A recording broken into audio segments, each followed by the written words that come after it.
Nolan Pierce reduziu meu salário diante de toda a equipe executiva antes mesmo de se dar ao trabalho de ler o contrato que me protegia. Esse foi o primeiro erro dele. Estávamos sentados na sala de reuniões do 24º andar da Asterion Freight Systems, o tipo de sala feita para fazer más notícias parecerem menos ruins. Uma mesa longa e preta, paredes de vidro fosco e o horizonte da cidade atrás da cadeira do CEO. 12 executivos estavam ao meu redor, todos fingindo que não tinham sido orientados a permanecer em silêncio. Nolan estava em pé diante da tela, com uma mão no bolso e a outra segurando um controle remoto. Atrás dele, um slide exibia redefinição do custo da liderança. Eu odiei essa expressão na hora. As pessoas usam palavras bonitas como redefinição quando querem esconder algo desagradável. Minha missão é simples, disse Nolan. A Asterion precisa se tornar mais enxuta, mais ágil e menos dependente de lideranças antigas. Ele olhou diretamente para mim ao dizer antigas. Meu nome é Evelyn Mercer. Eu tinha 45 anos e, naquela época, era diretora de operações da Asterion Freight Systems. 5 anos antes, a empresa estava à beira do colapso. Estávamos perdendo motoristas, dinheiro e clientes mais rápido do que conseguíamos repor. Caminhões ficavam parados, armazéns atrasavam entregas e clientes do varejo ligavam todas as manhãs perguntando se deveriam levar suas cargas para outro lugar. Fui eu quem reorganizou a operação. Renegociei contratos de motoristas quando a empresa mal conseguia pagar salários. Reconstruí nossa central de comando de roteamento emergencial depois que uma tempestade de inverno quase destruiu a rede. Sentei diante de fornecedores de combustível, gerentes de armazém, representantes sindicais e clientes furiosos até a empresa voltar a respirar. Mas Nolan não viu nada disso. Ele viu uma mulher com muita autonomia, muita história e um pacote de remuneração que seus colegas do Private Equity não aprovavam. Ele avançou para o próximo slide. Com efeito imediato, a remuneração dos executivos será ajustada à realidade do mercado, disse. Ninguém se moveu. Então ele falou meu nome. O salário de Evelyn Mercer será reduzido em 70%. Seu bônus ficará congelado até nova reestruturação. Diversas divisões operacionais sob sua responsabilidade passarão para Chase Vardon e o novo grupo de estratégia. A sala mergulhou em silêncio total. Não era surpresa, era expectativa. Foi quando notei Marla Voice, do RH, sentada perto da parede com uma pasta já aberta no colo. Notei o diretor financeiro olhando para a caneta em vez de olhar para mim. Notei Chase Vardon tentando esconder um sorriso. Chase estava na Asterion havia 9 meses. Ele sabia montar apresentações, falar a linguagem dos investidores e tratar eficiência como uma crença. Nunca tinha passado madrugada em um depósito enquanto um cliente ameaçava cancelar um contrato de 400 milhões de dólares. Agora estava assumindo minhas áreas. Nolan olhou ao redor da mesa, satisfeito. Não é nada pessoal, disse. Foi assim que eu soube que era. Ele continuou dizendo que minha compensação era um resquício caro de uma era que já tinha acabado. Alguns olharam para mim. Ninguém disse nada. Ninguém lembrou que aquela era tinha sido o único motivo de ainda estarem ali. Mantive as mãos cruzadas sobre a mesa. Por dentro, senti um frio subir. Não fiquei surpresa com o corte, nem com o desrespeito. É comum novos COR chegarem querendo mudar tudo e chamarem isso de visão. Mas Nolan fez algo muito específico. Ele reduziu meu salário, congelou meu bônus, tirou minhas responsabilidades e redistribuiu minha autoridade depois de uma mudança de controle. E fez isso diante de testemunhas. Então eu fiz uma pergunta. Isso é uma diretriz oficial da empresa? Nolan sorriu. Sim. Olhei para Marla. A redução salarial e a mudança de funções entram em vigor imediatamente? Ela hesitou antes de responder que sim. Nolan completou dizendo que esperava minha colaboração na transição. Assenti uma única vez. Entendido. Foi tudo o que disse. Ele interpretou minha calma como rendição. Chase acreditou que tinha acabado de herdar um império. Marla achou que conseguiria minha assinatura antes do almoço. Mas enquanto Nolan avançava os slides, eu não pensava no meu salário. Eu pensava na cláusula 14 do meu contrato executivo, a cláusula de justa causa, criada após a aquisição pelo grupo de Private Equity. Ela estabelecia que, se a Asterion reduzisse meu salário, diminuísse minhas funções ou me colocasse sob autoridade inferior após mudança de controle, eu poderia sair como se tivesse sido demitida. E, nesse caso, minha indenização seria ativada, chegando a dezenas de milhões de dólares.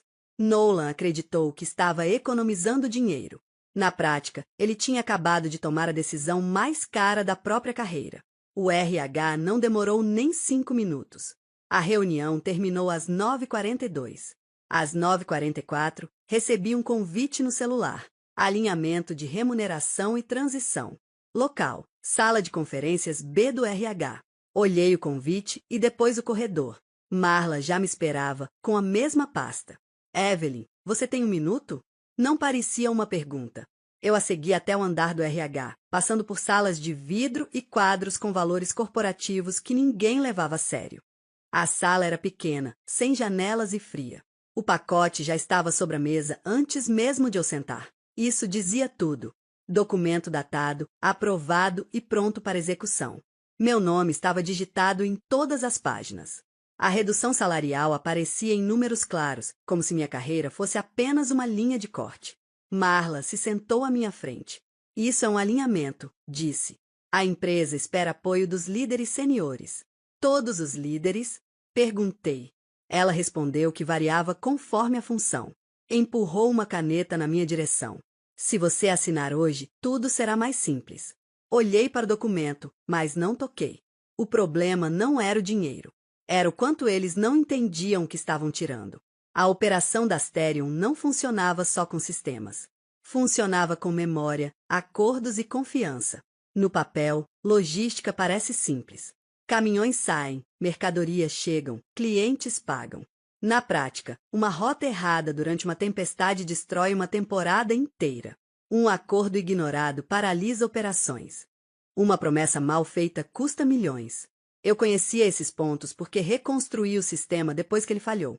Eu sabia quais clientes exigiam contato direto antes de mudanças, quais motoristas precisavam de aviso prévio, quais armazéns aguentavam pressão e quais apenas fingiam. Eu conhecia contratos de combustível, acordos sindicais, prazos de penalidade e exceções que nunca apareciam em apresentações. A equipe de Chase não sabia disso. Ao meio-dia, começaram os pedidos. Queriam acesso aos sistemas, relatórios, listas e planos de emergência. Mas cada pedido mostrava a mesma coisa. Queriam acesso, não entendimento. Queriam dados, não experiência. Queriam um sistema, mas não a experiência que mostrava onde ele podia falhar. Uma mensagem pedia a pasta de crise sem anotações antigas. Quase ri. As anotações mais antigas eram justamente as mais importantes naquela pasta de crise. Elas explicavam decisões, exceções e riscos reais. Marla interrompeu. Evelyn, não assinar pode ser visto como falta de colaboração. Olhei para ela com calma. Não estou recusando. Meu advogado vai analisar. Ela travou. A empresa precisa de uma resposta.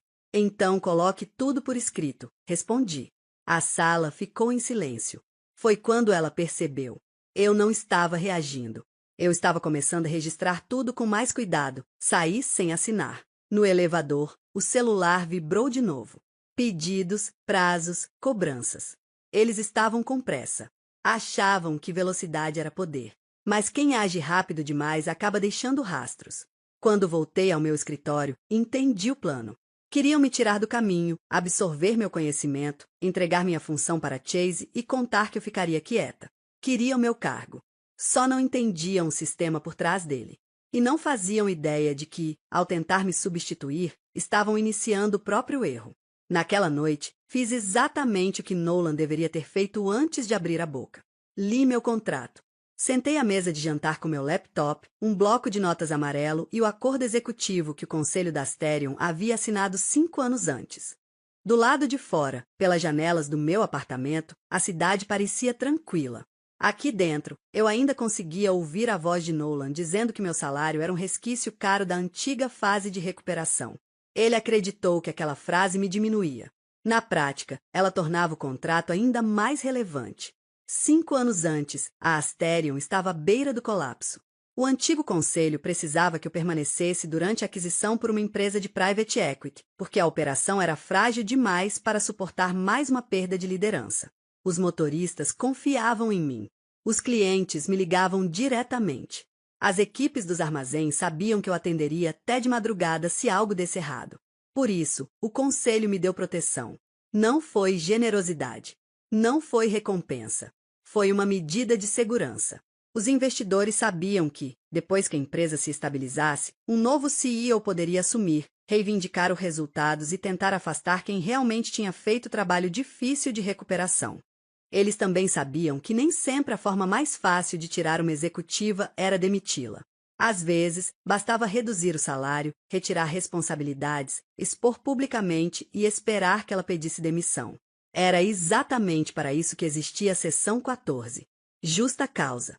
O termo parecia simples, mas tinha consequências sérias.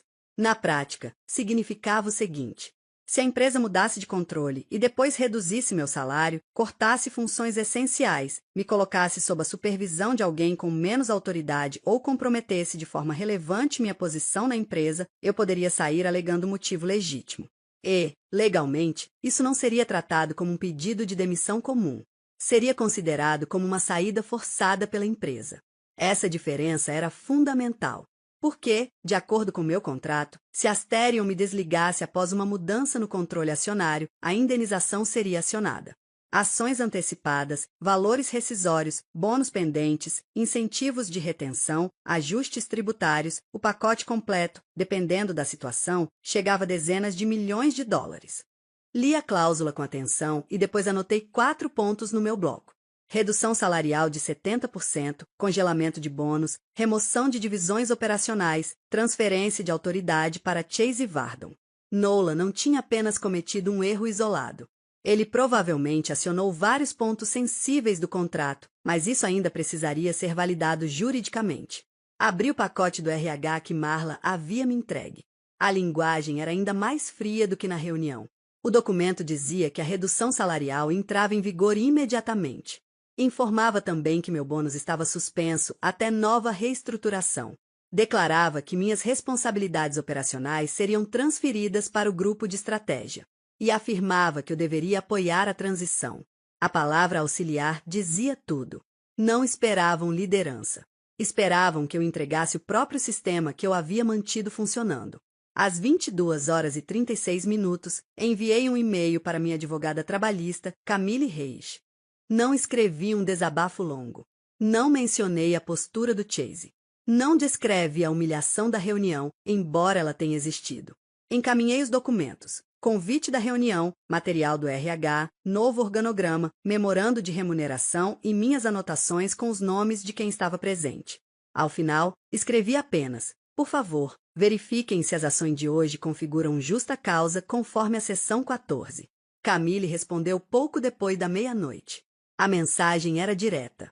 Evelyn, a situação parece grave. Não peça demissão agora. Precisamos notificar formalmente a empresa e dar a ela a oportunidade de corrigir o problema. Dar uma oportunidade significava permitir correção. E isso era essencial. Meu contrato não permitia simplesmente sair reivindicando a indenização. Existia um procedimento claro. Eu precisava comunicar a Asterion sobre a possível violação.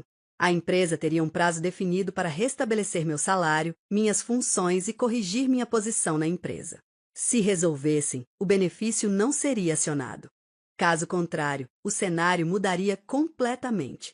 Recostei na cadeira e observei o memorando assinado por Nolan na tela. Ele achava que tinha me colocado contra a parede, entre aceitar ou sair. Mas contratos não dependem do que homens poderosos acham que eles significam. Eles dependem do que foi formalmente acordado. E Nolan tinha acabado de abrir uma porta que envolvia dezenas de milhões de dólares. Na manhã seguinte, cheguei ao trabalho no horário de sempre. E isso foi intencional. Não demonstrei irritação. Não faltei. Não fiz cena. Todos estavam observando, esperando uma reação emocional. Nolan queria exatamente isso, porque facilitaria me rotular como instável ou resistente à mudança. Não dei esse espaço. Entrei na minha sala, deixei a bolsa ao lado da mesa, liguei o computador e comecei a organizar os registros. O primeiro e-mail foi para Marla. Confirmando nossa conversa de ontem, minha redução salarial entra em vigor imediatamente, meu bônus foi suspenso e minhas divisões operacionais estão sendo transferidas para o grupo de estratégia de Chase Vardon. Por favor, confirme se essas informações refletem a decisão oficial da empresa. Mensagem objetiva. Sem emoção. Apenas fatos.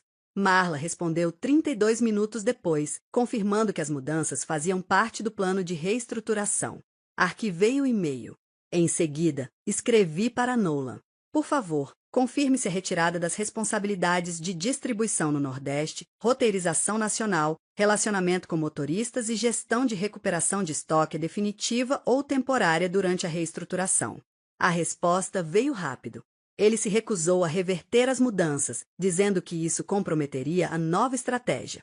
Informou ainda que Chase assumiria a supervisão direta naquela semana. Também registrei essa resposta. Chase, por sua vez, acabou contribuindo ainda mais. Enviou uma mensagem copiando outras pessoas, pedindo que eu aceitasse a nova estrutura e deixasse de agir como se as operações ainda estivessem sob minha responsabilidade. Disse que a empresa estava superando a fase de recuperação. Fiquei alguns segundos olhando aquela frase. A fase de recuperação. Eles usavam aquilo como crítica, como se ter salvado a empresa fosse algo negativo. Salvei o e-mail e adicionei a uma pasta chamada Registro das Evidências. Depois disso, comecei a falar com quem realmente entendia a operação além dos slides. A primeira ligação foi para Priya Desai, vice-diretora financeira. Ela falou com cautela. A equipe do Chase pediu simulações de corte nas rotas alternativas, disse ela. Estão tratando isso como excesso. Isso não é excesso, respondi. É o que evita multa quando dá problema. Eu sei, ela disse. Foi por isso que te liguei. Em seguida, liguei para Marcus Bell, responsável pelas contas estratégicas. Ele explicou que a North Star Home tinha um acordo formal de escalonamento emergencial diretamente ligado ao meu escritório. Era uma das maiores clientes da Asterion.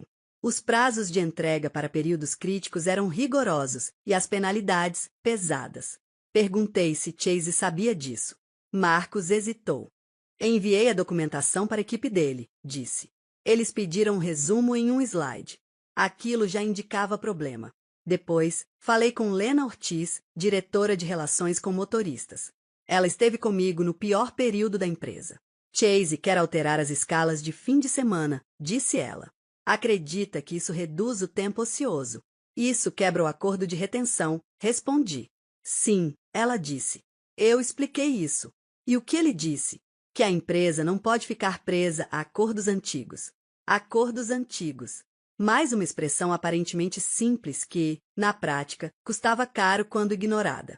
Naquele momento, eu não tinha apenas uma questão contratual. Eu tinha um risco operacional crescente. Chase não estava apenas assumindo minha função. Ele estava alterando regras que não compreendia, dentro de contratos que não leu, envolvendo clientes e motoristas que ainda esperavam cumprimento do que havia sido combinado. Naquela mesma tarde, Camille enviou a notificação formal. O documento era direto e técnico. Informava que a Asterion havia reduzido significativamente minha remuneração, suspendido meu bônus, retirado responsabilidades essenciais e alterado minha posição na empresa após a mudança de controle. Concedia o prazo necessário para a correção, restabelecer salário, restabelecer funções, ajustar a estrutura e interromper qualquer ação prejudicial. Não era ameaça. Era procedimento. Nolan tratou como afronta. Poucas horas depois, enviou uma mensagem ao conselho dizendo que meu movimento era oportunista diante de um necessário ajuste de custos. Alegou que eu estava reagindo por não aceitar a nova gestão. Camille me encaminhou a mensagem com uma única observação. Ele está confirmando a posição. E estava mesmo. Cada vez que Nolan reforçava os cortes, a redistribuição de funções e minha suposta resistência, ele fortalecia o registro das evidências. Na sexta-feira, o material já incluía atas de reuniões, confirmações do RH, organogramas atualizados, memorandos de remuneração, e-mails do Chase, alertas operacionais de clientes e as mensagens do próprio Nolan. Revisei tudo mais uma vez antes de sair. Acrescentei uma última anotação no topo, resumindo o padrão das respostas. Eles não negavam o que fizeram, só tentavam justificar. Nolan tinha 10 dias úteis para corrigir a situação. Ele permaneceu por 3 anos antes de começar a agravar a situação. Na manhã de quarta-feira, recebi um convite na agenda para uma reunião sobre a renovação do contrato residencial da North Star. A North Star era uma das maiores contas de varejo da Asterion. Suas operações abrangiam 8 estados, 4 centros de distribuição e mais de 200 rotas semanais durante os períodos de maior demanda. Perdê-los não afetaria apenas a receita. Isso também abalaria a confiança dos investidores. O convite indicava Chase Vardon como responsável pelas operações. Meu nome aparecia em uma linha menor, como apoio à transição. Fiquei olhando aquelas duas palavras por um longo tempo. Esse era o plano de Nolan. Ele não estava apenas reduzindo meu salário e assumindo minhas áreas. Ele queria que meus próprios clientes me enxergassem como alguém do passado. Queria que Chase assumisse meu lugar antes mesmo do fim do período de transição, para que o conselho pudesse afirmar que tudo já estava funcionando. Mas não estava. Entrei na chamada de vídeo a partir da sala de conferências de Nolan, estava sentado na cabeceira da mesa. Chase estava ao lado dele, com uma apresentação impecável aberta no laptop. Marla, do RH, não participava da reunião, mas eu sabia que estava por perto. Pessoas como Marla sempre ficam por perto quando algo precisa ser formalizado. Do lado da North Star estavam a diretora de compras, Janice Hove, o conselho de logística e 2 gerentes regionais de suprimentos. Janice trabalhava comigo há anos. Seu semblante tranquilo indicava que ela observava mais do que qualquer outra pessoa na sala. Chase iniciou com confiança. Disse que haviam revisado a rede e que acreditavam que o modelo anterior era excessivo. Explicou que poderiam reduzir rotas alternativas, simplificar a resposta às condições climáticas e criar um sistema mais enxuto sem comprometer a qualidade das entregas. Eu permaneci imóvel, mas por dentro todos os alertas foram acionados. O contrato da North Star não era comum. Após a falha ocorrida no inverno de 3 anos antes, eu havia negociado proteções emergenciais para evitar a perda do cliente. Havia prazos rigorosos com penalidades durante feriados. Existiam datas críticas em que atrasos geravam prejuízos reais. Também havia garantias específicas para situações de tempestade que exigiam a manutenção de rotas alternativas mesmo quando, à primeira vista, pareciam desnecessárias. Chase acabará de sugerir o corte dessa rede de segurança em um dos contratos mais sensíveis da empresa. Janice analisou o slide por alguns segundos, então perguntou como aquele plano protegeria as entregas durante períodos de falhas causadas por tempestades regionais. Chase sorriu e respondeu que o novo modelo utilizava roteamento dinâmico para reduzir redundâncias. Aquilo não respondia à pergunta.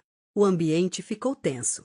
Nolan inclinou-se para frente e tentou intervir, dizendo que Asterion estava superando o excesso de cautela do passado e se modernizando. Lá estava novamente aquela expressão. Uma forma de transformar a experiência em algo que soa como medo. Janice, então, olhou diretamente para mim. Perguntou se aquele plano atendia às garantias de serviço. Por um instante, ninguém respirou. Nolan me lançou um olhar silencioso de advertência.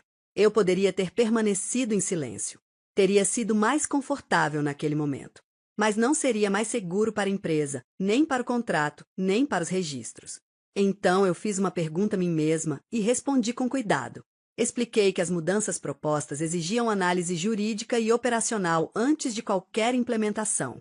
Com base no meu entendimento do contrato da North Star, a remoção de determinadas rotas alternativas poderia entrar em conflito com as garantias emergenciais e com as proteções relacionadas a feriados. O rosto de Chase ficou neutro. Nolan tensionou o maxilar. Janice não demonstrou surpresa. Na verdade, pareceu aliviada por alguém finalmente ter sido claro. Disse que precisariam de uma garantia formal do conselho antes de avançar com a renovação. Após o encerramento da ligação, Nolan esperou que todos desligassem. Em seguida, virou-se para mim e disse que aquilo era inaceitável. Fechei meu caderno e respondi que apenas havia respondido à pergunta do cliente. Ele afirmou que eu havia enfraquecido a liderança. Eu disse que apenas havia identificado um risco contratual. Ele disse que eu nos fiz parecer desorganizados. Eu respondi que não, que o plano era que nos fazia parecer despreparados. Chase se afastou da mesa e afirmou que eu não podia continuar bloqueando melhorias apenas porque não eram minhas ideias. Olhei diretamente para ele e lembrei que eu havia negociado aquele contrato depois que uma proposta semelhante quase nos fez perder o cliente anteriormente. Nolan se levantou e disse que era exatamente por isso que a estrutura antiga precisava mudar. Peguei meu celular e comecei a escrever um e-mail pedindo confirmação formal sobre a orientação de não alertar o cliente sobre possíveis conflitos contratuais. Ele me encarou e disse que não colocaria aquilo por escrito. Mais tarde naquele dia, Porém, enviou um e-mail afirmando que meu posicionamento na reunião era mais uma evidência de que eu não apoiava o novo modelo de liderança. Disse que eu utilizava questões contratuais para atrasar mudanças necessárias. Encaminhei a mensagem para Camille e a incluí no registro das evidências. Nos dias seguintes, a North Star sinalizou preocupação e decidiu pausar temporariamente as negociações, solicitando uma garantia formal do conselho. Nolan tentou demonstrar que eu era substituível diante do cliente. Em vez disso, acabou evidenciando que Chase não compreendia totalmente o contrato. Essa pausa mudou completamente o clima dentro da Asterion. Antes da reunião, Nolan ainda conseguia tratar a situação como uma questão de remuneração. Podia dizer que eu estava insatisfeita, que ganhava demais e que resistia a mudanças. Mas a reação da North Star trouxe uma dimensão muito maior. Na manhã seguinte, o departamento financeiro já solicitava projeções de exposição de receita. A conta da North Star representava dezenas de milhões de dólares ao longo de vários anos. Não era o tipo de cliente que se coloca em risco para fortalecer a imagem de um novo executivo. Os problemas começaram a aparecer também na operação. Lena relatou confusão em 3 regiões após a equipe de Chase anunciar mudanças na escala de fim de semana sem considerar o contrato de retenção. Gerentes de armazém reclamaram que o novo modelo ignorava exceções críticas. Um diretor regional escreveu que aquelas rotas pareciam ineficientes porque haviam sido desenhadas para cenários de falha, não para dias normais. Essa frase resumia tudo. Sistemas preparados para crises sempre parecem excessivos para quem nunca enfrentou uma. Nolan tentou controlar a situação, tornando tudo pessoal. Disse ao conselho que eu estava ressentida pela redução salarial. Afirmou que eu tentava gerar medo nos clientes e que minha exigência de uma compensação elevada era egoísta em meio à reestruturação.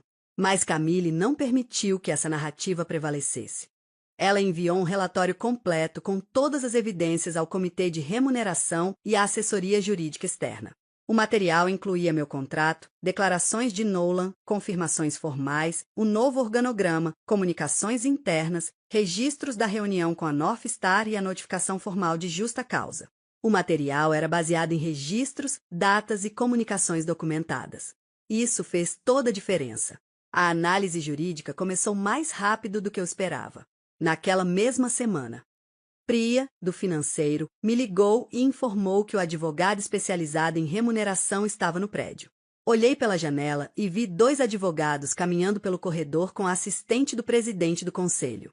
Perguntei se estavam ali por causa de Nolan. Ela respondeu que estavam ali por causa do meu contrato. Naquele momento, entendi que o conselho finalmente havia compreendido o valor real da situação. Não apenas o corte salarial ou os bônus, mas o impacto total, que envolvia dezenas de milhões de dólares. Mais tarde soube que a avaliação jurídica foi direta. Se a Asterion não revertesse as mudanças, meu pacote poderia ser executado judicialmente. E se o conselho ignorasse o contrato mesmo após notificação formal, isso poderia se tornar um problema sério de governança.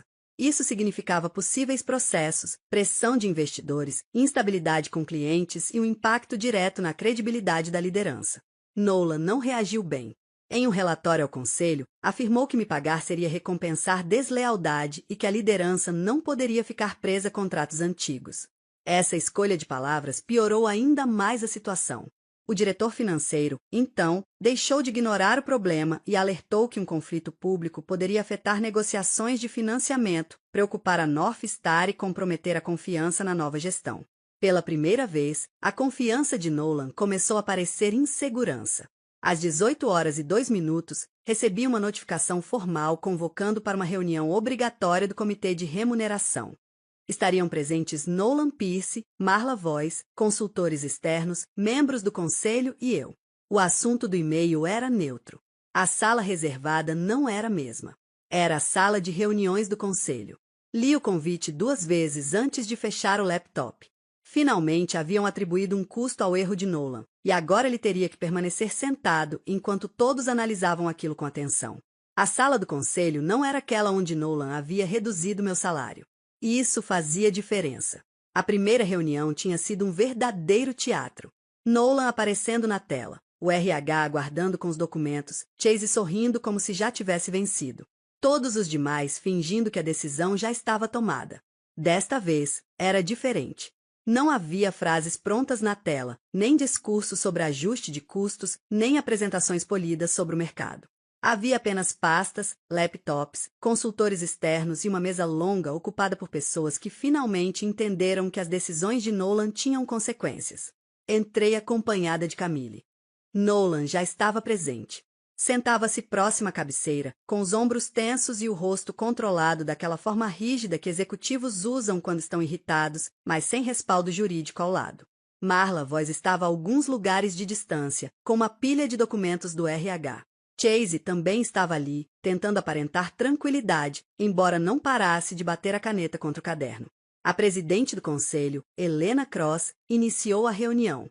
Disse que estavam ali para analisar a justificativa apresentada por mim e avaliar as possíveis soluções da empresa.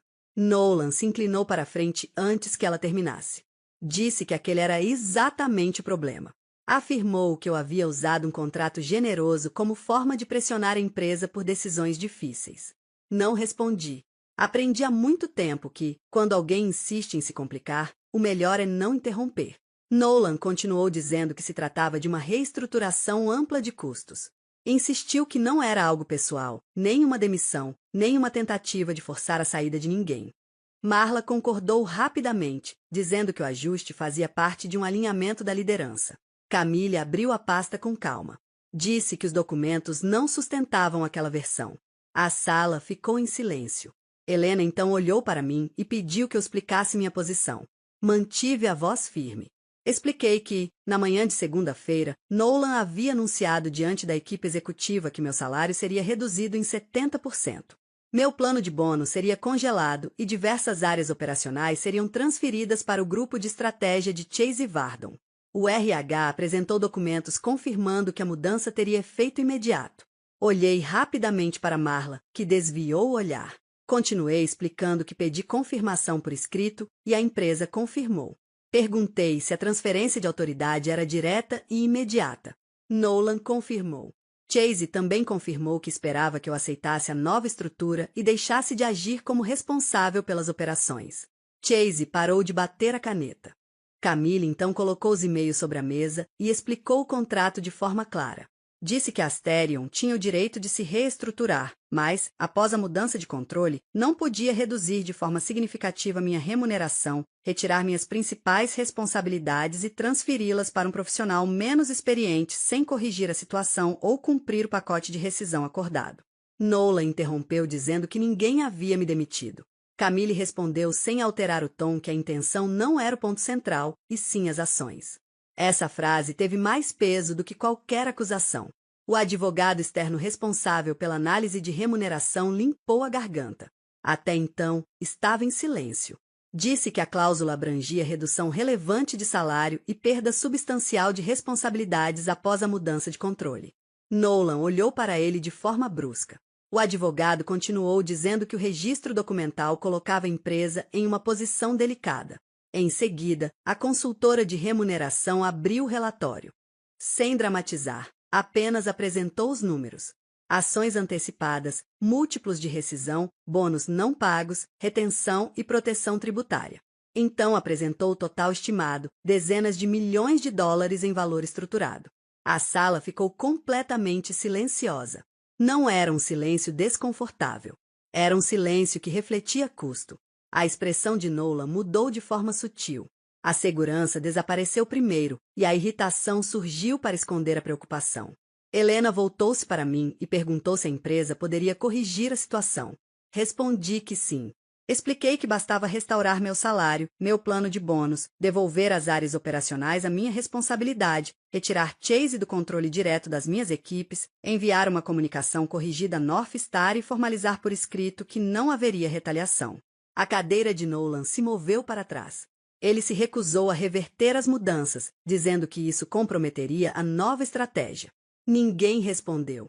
Ele olhou ao redor buscando apoio, afirmando que não poderia liderar uma empresa onde um executivo usasse um contrato antigo para pressionar o conselho. Observei o rosto de Helena endurecer. Camille fez uma anotação.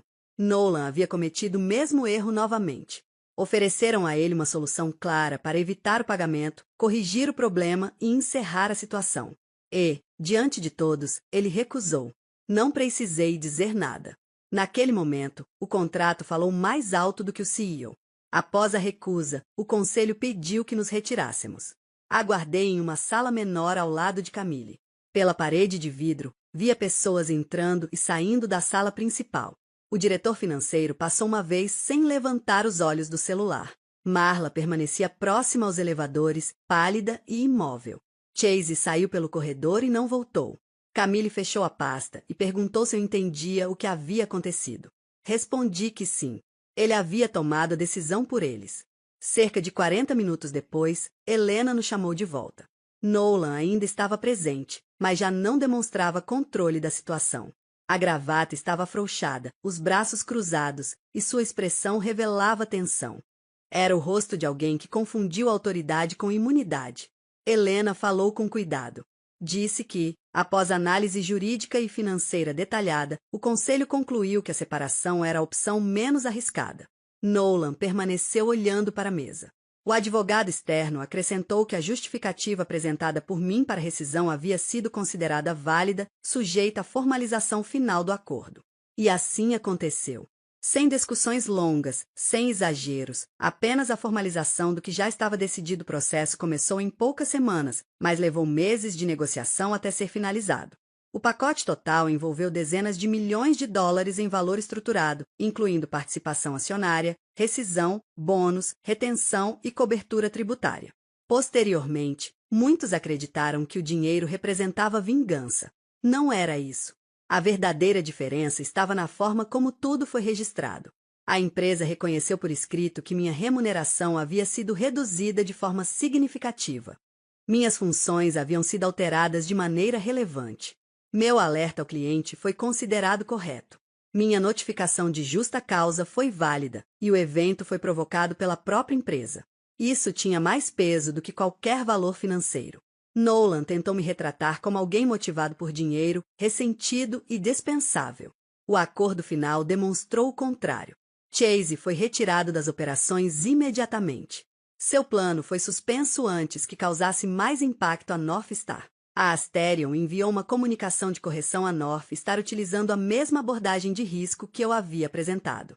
A North Star renovou o contrato, mas somente após o conselho garantir que nenhuma proteção seria removida sem revisão formal. A equipe de Marla revisou discretamente seus processos internos. Nolan permaneceu por algum tempo, mas sob supervisão. Decisões importantes passaram a exigir aprovação. Investidores começaram a questionar sua capacidade de julgamento. Os fundos de investimento não ficaram confortáveis ao explicar como um corte de custos havia gerado uma exposição tão alta. Ao longo dos meses seguintes, a pressão do conselho e dos investidores levou à saída de Nolan. Eu sabia exatamente o que isso significava. Não retornei para Asterion. Recebi propostas de consultoria, títulos e convites para participar da reconstrução da confiança interna, mas recusei. Não tinha interesse em permanecer sob gestão de pessoas que só reconheciam valor quando o erro se tornava caro. Saí com minha reputação preservada, meu acordo garantido e tudo formalizado por escrito. 6 meses depois, passei a integrar o conselho de uma empresa de tecnologia logística concorrente da Asterion. Eles não pediram que eu tornasse operações mais baratas para apresentações. Perguntaram como construir sistemas resilientes. No dia em que recebi a versão final do acordo, abri o documento no escritório do meu advogado. Na última página estava a assinatura de Nolan. Observei por alguns segundos. Aquela assinatura confirmava tudo o que ele havia negado. Que a empresa havia provocado a situação. Que o corte salarial era real. Que a retirada de responsabilidades também era real. Que sua decisão de redução de custos havia ativado exatamente a cláusula que ele nunca se preocupou em entender. Ele acreditou que reduzir meu salário diminuiria minha relevância. No fim, foi a assinatura dele que confirmou tudo o que ele tentou negar. A verdadeira lição dessa história não está no dinheiro envolvido, mas no valor invisível que sustenta qualquer estrutura. Evelyn não venceu porque reagiu, mas porque entendeu o sistema melhor do que todos ao seu redor. Enquanto outros buscavam controle rápido, ela construiu evidência, tempo e contexto. Em ambientes de poder, nem sempre quem fala mais alto vence. Muitas vezes, vence quem observa mais, registra melhor e age no momento certo.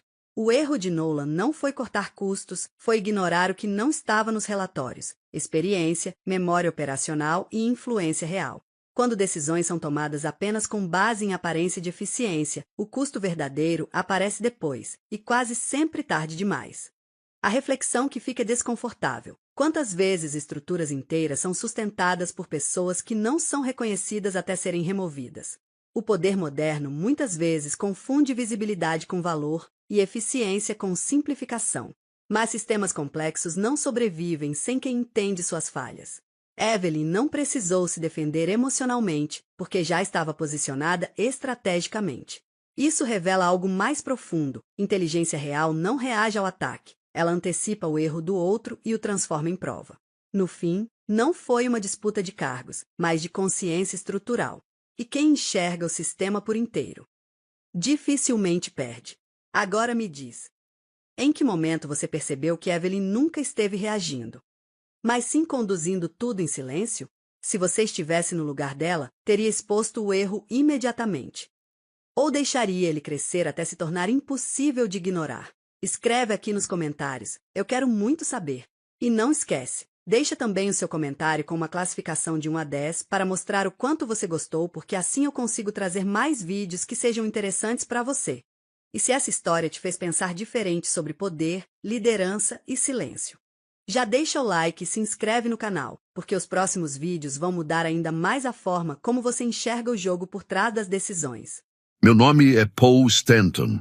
Tenho 49 anos. Trabalhei por 22 anos na área de operações financeiras, sendo os últimos 8 em uma empresa chamada Vantage Point Capital, em Chicago. Meu cargo era analista sênior de operações. Na prática, eu era responsável por coordenar os ciclos de relatórios trimestrais de 14 carteiras de clientes. Identificava erros de conciliação antes que chegassem aos clientes e ajudei a evitar a perda de 3 contas importantes ao longo dos anos. Quando algo dava errado, muitas vezes as pessoas me procuravam antes de acionar o meu gerente. Eu acreditava que ainda teria pelo menos mais 5 anos sólidos ali. No fim, eu só tinha mais umas 8 semanas lá. Tudo começou com um convite na agenda, sem assunto além de avaliação de desempenho de fim de ano, sem pauta anexada, sem material de preparação, apenas um horário reservado pelo RH. Tenho experiência suficiente para saber o que isso significa. Não é uma avaliação, é basicamente uma emboscada marcada com antecedência numa sala de reunião. Quando entrei no escritório da René naquela manhã, ela já tinha um material impresso sobre a mesa. René era nossa diretora de recursos humanos. Ela tinha aquele tipo específico de calma que as pessoas desenvolvem quando precisam dar más notícias com frequência. Controlada, ensaiada, uma calma que supostamente faz você acreditar que a situação é razoável, mesmo quando não é. Ela me disse que meu cargo estava sendo reestruturado. Eu já tinha ouvido essa palavra antes. Significa que alguém acima tomou uma decisão e agora o RH precisa conduzir a situação de forma aceitável. Ela deslizou o material pela mesa. Apresentaram uma revisão da minha remuneração, que na prática reduzia cerca de 30% do meu ganho total e eliminava o bônus anual.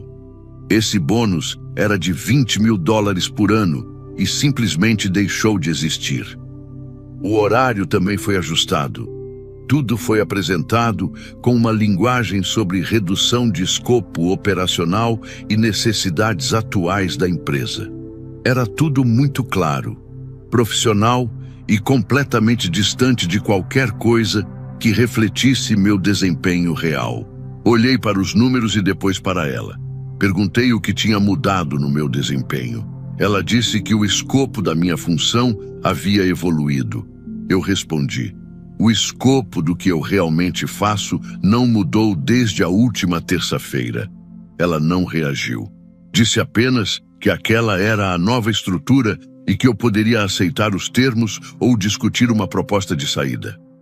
Proposta de saída é outra expressão usada quando querem que você sinta que a decisão foi sua. Pedi uma cópia do material. Ela me entregou. Disse que pensaria a respeito. Ela assentiu, como se já esperasse por isso. Provavelmente imaginou que eu iria para casa, faria as contas e concluiria que 70% do salário ainda era melhor do que nada. Ela estava enganada.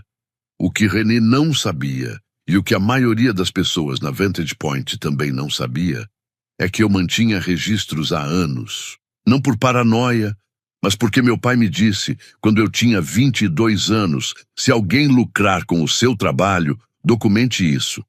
E foi exatamente o que fiz. Avaliações de desempenho arquivadas, e-mails de sócios seniores agradecendo por eu ter identificado erros relevantes, mensagens de fim de semana de vice-presidentes pedindo ajuda para resolver problemas antes da segunda-feira, cada registro de retenção de clientes em que meu nome aparecia. Tudo armazenado no meu drive pessoal, não no servidor da empresa. E havia mais uma coisa. 6 meses antes, uma recrutadora chamada Loretta, de uma empresa chamada Apex Advisory Group, entrou em contato comigo. Uma boa empresa, concorrente direta da Vantage Point, com escritórios ali mesmo em Chicago. Ela foi persistente, de forma profissional, sem exagero, apenas objetiva.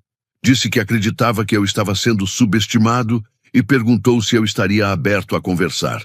Na época, respondi que não estava buscando nada. Eu achava que ainda tinha espaço para crescer onde estava. Abri o último e-mail dela no meu celular pessoal, antes mesmo de voltar para minha mesa. Não liguei do escritório. Saí, caminhei cerca de meio quarteirão e liguei do meu telefone. Ela atendeu no segundo toque. Loretta, é o Paul Stanton. Há 6 meses, você me disse que eu valia mais do que estava ganhando. Fiz uma pausa breve. Acho que você estava certa. Ela foi direto ao ponto. Perguntou o que tinha acontecido. Dei um resumo da situação. O pacote, a redução de 30%, o bônus de $20 mil que deixou de existir, a proposta de saída. Ela disse para eu não assinar nada e pediu que eu enviasse meu currículo com um resumo do que eu realmente fazia, não apenas a descrição formal do cargo. O que você realmente faz importa mais do que parece, porque a versão do trabalho que está no papel e a que acontece na prática costumam ser bem diferentes. A maioria das pessoas, ao escrever um currículo, descreve a função para a qual foi contratada, não o que de fato passou a executar. Voltei para minha mesa e escrevi tudo de uma vez. Eu era responsável por coordenar os ciclos de relatórios trimestrais de 14 carteiras de clientes. Acompanhava discrepâncias antes que chegassem à revisão externa. Preparava materiais para o conselho administrativo. Nos últimos 5 anos, ajudei a evitar aproximadamente $2,3 milhões em possíveis erros de relatórios. Também contribuí para manter 3 relacionamentos importantes com clientes que estavam em risco de não renovação. Números, resultados concretos, evidências, não adjetivos. Em seguida, liguei para minha esposa, Sandra. Uma ligação rápida.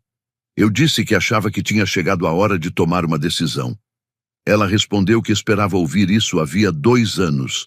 Desliguei e voltei ao trabalho. Eu ainda estava empregado naquele momento e não daria nenhum motivo para complicações na saída. Loretta marcou uma reunião com Bridget, diretora de operações da Apex, para a quinta-feira seguinte. Não seria uma entrevista por telefone nem uma conversa inicial. Seria uma reunião presencial, de verdade, em uma churrascaria perto do rio. Uma sala reservada, mais tranquila, longe do movimento do almoço. Antes dessa reunião, há algo importante que precisa ficar claro. Eu não entrei lá desesperado. Entrei preparado. Existe uma grande diferença entre as duas coisas, e pessoas experientes do outro lado da mesa percebem isso em poucos minutos. Na noite anterior ao meu encontro com Bridget, preparei um resumo de uma página com meu histórico profissional. Não era um currículo, mas um documento focado em resultados. 3 colunas: situação, o que eu fiz, E o resultado em valores financeiros ou receita preservada, $2.300.000 em erros de relatórios identificados e corrigidos antes de impactarem os extratos dos clientes ao longo de 5 anos. 3 contratos renovados logo após minha atuação em momentos de tensão. Redução do tempo do ciclo de relatórios em 11 dias ao longo de 2 anos. Era direto, era específico.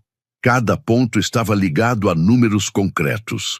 Também pesquisei a faixa de faturamento da Apex, sua base de clientes, onde estavam crescendo e onde existiam lacunas. Eu queria chegar sabendo mais sobre eles do que esperavam. Bridget já estava sentada quando cheguei. Devia ter uns 53 ou 54 anos, discreta, daquele tipo de pessoa que não sente necessidade de preencher o silêncio. Ela tinha meu currículo à frente, com anotações feitas à mão nas margens, e isso me mostrou que ela realmente tinha lido antes da reunião. Só isso já a colocava à frente de muitas pessoas com quem trabalhei na Vantage Point. Ela apertou minha mão, pedimos café e então disse: descreva sua semana. Uma semana real, não a descrição do cargo. Então eu expliquei. Expliquei o que eu acompanhava, o que eu identificava e corrigia, e quais sistemas eu havia ajudado a desenvolver e que ainda eram usados sem que as pessoas entendessem completamente como funcionavam. Não exagerei, não rodeei. Descrevi o trabalho como ele realmente era, o que é mais difícil do que parece quando você passa anos se ajustando para caber nas limitações impostas por outros. Ela ouviu sem interromper. Quando terminei, fez 3 perguntas. A primeira foi quem aprovava meus relatórios. Respondi que eram enviados ao diretor financeiro e ao responsável pelo relacionamento com o cliente, com meu nome incluído. A segunda foi o que acontecia quando algo dava problema às 19 horas de uma sexta-feira. Eu disse que as pessoas me procuravam. Dei um exemplo específico de 14 meses antes, uma discrepância em um relatório trimestral que seria enviado na segunda-feira seguinte. Identifiquei o problema na quinta-feira à noite e acompanhei os ajustes necessários até sexta-feira ao meio-dia. O cliente nem chegou a perceber. A terceira pergunta foi que muitos profissionais no meu nível preferem permanecer onde estão, o que me fazia ter certeza de que aquela era a decisão certa. Não respondi de imediato. Disse que estava no mesmo lugar havia 8 anos. Não sou alguém que muda constantemente de emprego, mas existe uma diferença entre escolher ficar e ser mantido na mesma posição. Agora eu entendia essa diferença e não confundia mais as duas coisas. Ela anotou algo, levantou o olhar e perguntou o que eu buscava. Respondi com clareza: uma remuneração compatível com o que eu entrego, horários equilibrados, benefícios que realmente funcionem e um contrato que eu possa ler com tranquilidade. Também deixei claro que não tinha pressa em assinar nada sem analisar com atenção. Ela apenas concordou, sem resistência, sem promessas vagas. Apenas um gesto simples, como alguém que já esperava esse posicionamento. A reunião durou cerca de 90 minutos. Ao final, ela apertou minha mão novamente e disse que Loretta entraria em contato dentro de 1 semana. Voltei para o carro e fiquei ali por alguns instantes. Não era nervosismo. Era mais uma sensação de ajuste. Passei 8 anos em um ambiente onde eu tinha papel importante, mas não era reconhecido, e acabei de passar 90 minutos com alguém que tratou a conversa com atenção genuína. Pode parecer algo pequeno, mas para mim fez muita diferença. De volta à Vantage Point, a semana seguiu normalmente. Walter Grove, vice-presidente executivo e meu chefe direto, me enviou 2 demandas prioritárias na terça-feira de manhã. Ele era responsável pelo orçamento de pessoal da divisão. Foi ele quem aprovou a redistribuição que viabilizou a contratação do próprio filho, Colin. Colin Grove tinha 27 anos e foi colocado em um cargo recém-criado, acima do meu na estrutura, sem nunca ter gerenciado um ciclo de relatórios. O orçamento dessa posição veio da redução na minha remuneração. Eu fiz as contas. Não foi algo discreto. Concluí as tarefas que Walter enviou. Registrei tudo. Não comentei nada. Na sexta-feira, Loretta ligou. Disse que Bridget queria avançar e que a proposta formal estava sendo preparada. Perguntou se eu continuava disponível. Eu disse que sim. Ela respondeu que valeria a pena esperar. Pedi que me enviasse tudo por escrito assim que estivesse pronto. Eu não iria me basear em expectativas sem ver os números. Trabalho no setor financeiro há tempo suficiente para saber que palavras e contratos assinados são coisas bem diferentes. E apenas um deles realmente paga as contas.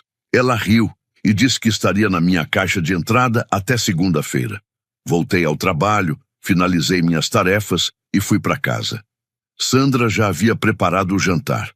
Contei que a reunião tinha sido positiva. Ela perguntou o quanto. Eu disse que o suficiente para acreditar que tudo ficaria bem. Ela não pediu mais detalhes. Sabia que eu falaria quando fosse o momento certo. Esse sempre foi o nosso acordo ao longo de 24 anos e sempre funcionou.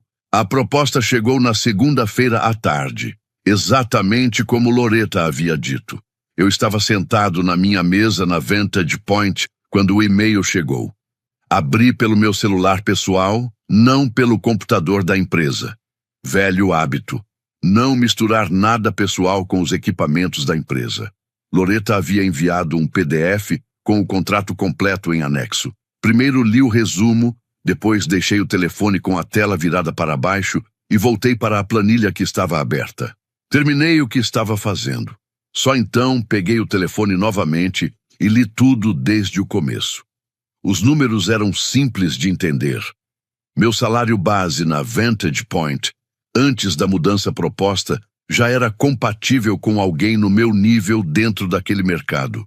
Com a redução de 30% e a eliminação do bônus anual de $20 mil, o pacote total passava a ser consideravelmente menor do que eu vinha recebendo. A proposta da Apex foi estruturada considerando exatamente esse cenário.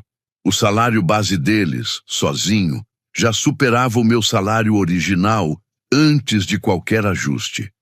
Somando o bônus de assinatura de $15 mil, o pacote completo de benefícios e a elegibilidade para bônus por desempenho, o total chegava a quase 3 vezes o que a Vantage Point pretendia me pagar dali em diante. Esse era o número relevante, não o que eu recebia antes. O que estavam tentando me fazer aceitar, em comparação com o que o mercado estava disposto a pagar. Li cada linha do contrato, não apenas a parte de remuneração, mas o documento inteiro. Descrição das responsabilidades, cláusula de rescisão, termos de não concorrência, regras de bônus discricionário, elegibilidade para benefícios e data de início. Já tinha visto contratos em que o valor inicial parecia bom, mas as condições acabavam reduzindo boa parte dele. Nesse caso, a linguagem era clara e objetiva. Não havia ambiguidade que pudesse me prejudicar depois. Encaminhei o documento completo para um amigo que trabalha com direito trabalhista. Paguei pela análise de forma adequada, não como um favor. Favor tem limite. Serviço pago é feito com responsabilidade. Ele me respondeu em 2 dias com 2 pontos destacados. Um deles era uma cláusula sobre ampliação de funções, que poderia permitir o acréscimo de responsabilidades sem ajuste na remuneração. O outro era uma parte sobre o cálculo do bônus, que deixava margem excessiva de decisão para a gestão, sem estabelecer um valor mínimo.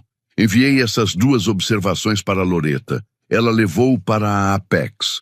Eles aceitaram ambas sem questionar e enviaram um contrato revisado no dia seguinte. Isso me mostrou algo importante. Quando uma empresa realmente quer te contratar e você levanta um ponto razoável, ela resolve. Não faz você se sentir como se estivesse criando problema por perguntar. Empresas que resistem a tudo durante a negociação deixam claro como será o tratamento depois da contratação. Assinei o contrato revisado naquela noite em casa. Sandra estava na cozinha. Levei o telefone até ela e mostrei o valor. Ela olhou por um instante e depois olhou para mim. Perguntou por que eu tinha esperado tanto tempo. Eu não tinha uma resposta convincente, talvez inércia, talvez a ideia de que permanecer onde eu estava significava estabilidade. A crença de que 8 anos de trabalho consistente seriam reconhecidos se eu continuasse focado e entregando resultado. Nada disso era exatamente absurdo.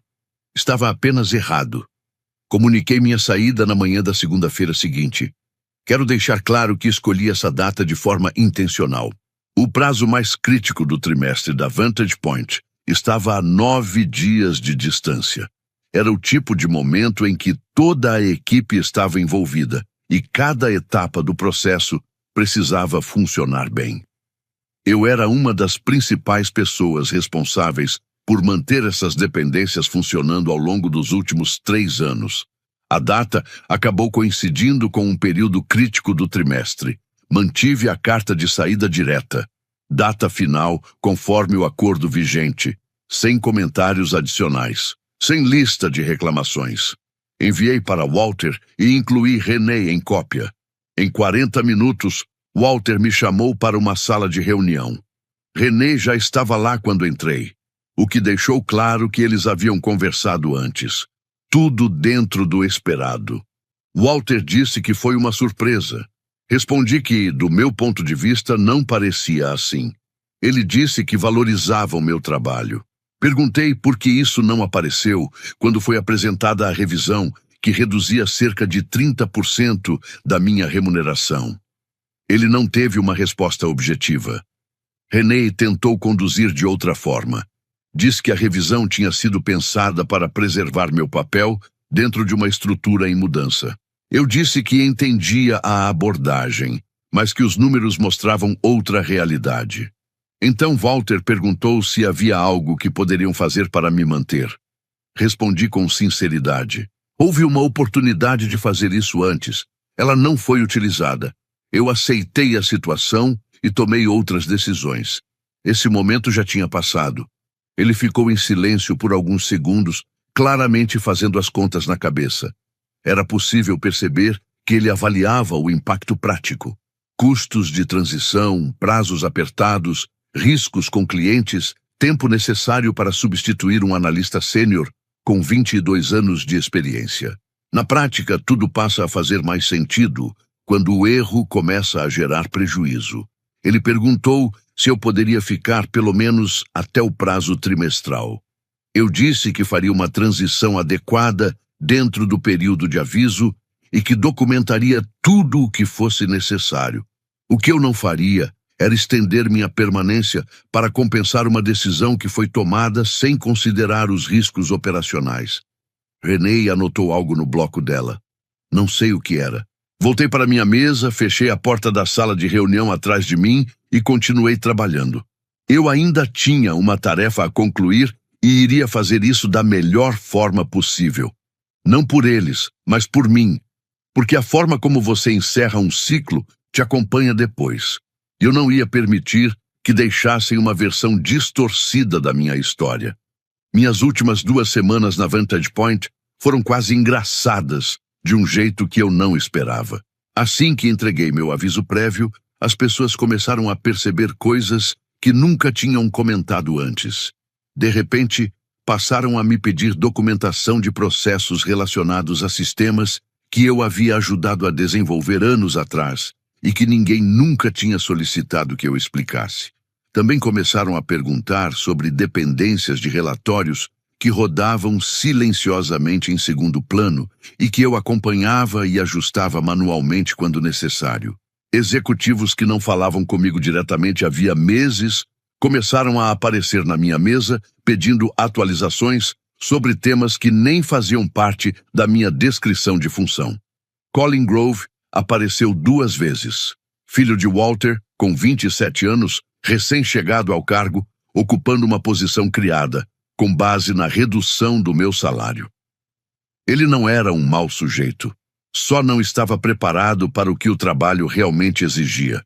Na primeira vez que veio falar comigo, perguntou sobre o processo de conciliação trimestral. Expliquei o básico. Na segunda vez, já dava para perceber que ele começava a entender a grande diferença entre o que o cargo parecia no papel e o que de fato exigia no dia a dia. Documentei o que era necessário documentar. Respondi às perguntas que faziam sentido. Não criei nenhuma dificuldade nem omiti informações importantes. E também não fiz nada além do que era justo para ajudar o Colin. Mostrei o suficiente para evitar falhas imediatas, mas era inevitável que problemas começassem a aparecer com o tempo. O restante, ele teria que aprender por conta própria, dentro de uma situação que a própria empresa acabou criando quando decidiu que o sobrenome dele era mais relevante do que a continuidade das operações. No meu último dia, saí levando minha mochila, meus arquivos pessoais e nada além do que era meu. Tudo organizado, sem drama e sem discursos. Me despedi das pessoas com quem realmente tinha afinidade e fui direto com os demais. A Apex me pareceu diferente desde o início. A própria Bridget me acompanhou no processo de integração. O pacote de boas-vindas correspondia exatamente ao que estava na proposta. Nada inesperado. Nenhuma condição nova que não tivesse sido apresentada antes. Ela me apresentou a equipe e disse algo que ficou comigo desde então. Disse que me contrataram porque precisavam de alguém com bom senso, não apenas de alguém que soubesse seguir processos. É uma frase simples, mas reflete uma forma completamente diferente de enxergar o valor de um profissional experiente. A rotina era equilibrada. Os benefícios funcionavam como prometido. Eu tinha tempo para analisar os problemas com calma, em vez de apenas reagir a eles. E quando você dá a alguém com 22 anos de experiência espaço para pensar com clareza, os problemas tendem a ser resolvidos antes mesmo de se tornarem críticos. No meu primeiro mês, identifiquei um problema de conciliação que vinha se acumulando de forma silenciosa ao longo de um trimestre. Ainda não tinha causado impacto, mas provavelmente causaria. Sinalizei a questão, apresentei a solução e ajudei a resolver antes que chegasse a um relatório para o cliente. Bridget reconheceu o trabalho de forma direta e registrou isso por escrito. Não foi um elogio genérico, mas um registro específico do que foi identificado e do que foi evitado. Aquilo era novo para mim. Era assim que um ambiente funcional realmente operava. Cerca de 3 semanas depois da minha saída da Vantage Point, recebi uma ligação do Colin. Ele disse que tinha algumas dúvidas e queria conversar de forma informal. Agradeci o contato. Também expliquei que agora eu prestava serviços de consultoria de forma independente. Informei o valor e o canal correto para contato. Simples e direto. Ele não retornou. Algumas semanas depois, Loretta comentou de forma casual que a Apex havia fechado um novo contrato. Era uma empresa que eu reconheci da época em que trabalhava na Vantage Point. Uma empresa cuja conta eu ajudei a estabilizar 2 vezes ao longo dos anos. Eles souberam que eu tinha ido para a Apex e entraram em contato por iniciativa própria. Queriam trabalhar comigo especificamente, não apenas com a empresa. Sendo direto, foi uma sensação boa. Alguns meses depois, encontrei Renee em um evento do setor no centro da cidade. Ela estava exatamente como antes, a mesma postura controlada, a mesma distância profissional. Ela comentou que tinha ouvido dizer que eu havia conseguido um bom emprego. Respondi que sim. Ela disse que isso era ótimo para mim. É o tipo de resposta que se dá quando algo surpreende, mas a pessoa prefere não demonstrar. Sorri, disse que foi bom vê-la e segui meu caminho. Não havia mais nada a ser dito naquela conversa. A situação já tinha se resolvido da única forma possível. Se você está lendo isso e se encontra em uma situação parecida, talvez tenha 48, 53 ou 57 anos. Talvez esteja há muito tempo no mesmo lugar e alguém tenha acabado de te apresentar um pacote mostrando quanto acredita que você vale. Talvez você esteja pensando que a idade está contra você, que o mercado não vai se interessar e que permanecer onde está é mais seguro. Não é mais seguro, é apenas mais familiar. Guarde os e-mails em que elogiaram seu trabalho. Registre o impacto real do que você entrega em números concretos, não apenas em descrições de cargo. Leia cada contrato com atenção antes de assinar, não só os trechos destacados. Guarde mensagens de recrutadores, mesmo quando não estiver procurando novas oportunidades.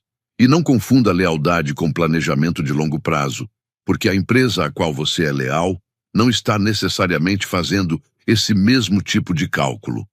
Entrei em uma reunião de recursos humanos esperando uma conversa comum. Saí entendendo exatamente como a Vantage Point avaliava 22 anos de trabalho. Em vez de discutir isso, preferi deixar o mercado mostrar, na prática, quanto eu realmente valia. A resposta veio em pouco tempo e não tinha relação com o que me ofereceram. Esse era o único número que realmente importava. A história revela algo que muitos ignoram. Competência raramente é o único fator dentro de uma organização. Estruturas valorizam previsibilidade, relações e decisões estratégicas, nem sempre mérito. O protagonista não reage com confronto, mas com movimento. E é justamente isso que muda tudo. Ele não precisa provar nada, apenas se reposicionar. O ponto mais forte não está no reconhecimento que recebe depois, mas na escolha de não negociar seu próprio valor. Isso exige clareza, controle emocional e, principalmente, leitura de cenário. Muitas pessoas continuam tentando convencer sistemas que já decidiram ignorá-las. Ele não. Ele entende que sair também é estratégia. E quando o mercado responde, não é sorte. É consequência de consistência construída ao longo do tempo. Agora me diz, você acha que Colin realmente entendeu o peso da posição que assumiu ou só percebeu tarde demais o que estava por trás dela? Na sua visão, Bridget reconheceu valor ou apenas soube identificar alguém que outras empresas subestimaram? Escreve aqui nos comentários. Eu quero muito saber.